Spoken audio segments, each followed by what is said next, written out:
भूतिया हवेली गांव का नाम था शिवपुर, जहां एक पुरानी और सुनसान हवेली खड़ी थी। हवेली को लोग काली हवेली कहते थे। ये हवेली सैकड़ों साल पुरानी थी और कई सालों से बंद पड़ी थी। कोई नहीं जानता था कि इस हवेली में आखिरी बार कौन रहा था, लेकिन एक बात सभी जानते थे, उस हवेली में कोई भी रात बिताने की हिम्मत नहीं करता था।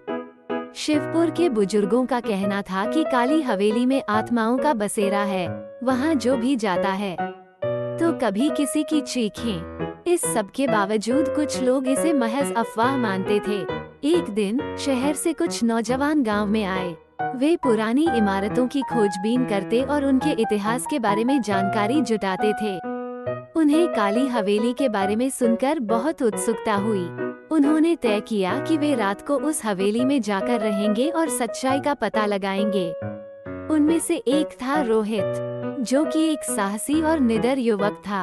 उसके साथ थे उसकी दोस्त श्वेता, आदित्य और निकिता। सभी ने तय किया कि वे हवेली में जाकर रात बिताएंगे और उन अफवाहों का सच जानेंगे। रात होने पर चारों अपने कैमरे, टॉर्च और खाने पीने का सामान लेकर हवेली की ओर बढ़े।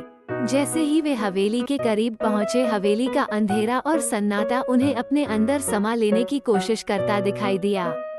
हवेली के बड़े बड़े दरवाजे और खिड़कियां जंग खा चुकी थीं। चारों ने एक दूसरे की ओर देखा और फिर दरवाजा खोला। अंदर दाखिल होते ही एक ठंडी हवा का झोंका उनके चेहरे से टकराया, जिससे उनके शरीर में सिहरन दौड़ गई। हवेली के अंदर अजीब सी महक फैली हुई थी, जैसे वहां सालों से कुछ सड़ रहा हो। चारों ने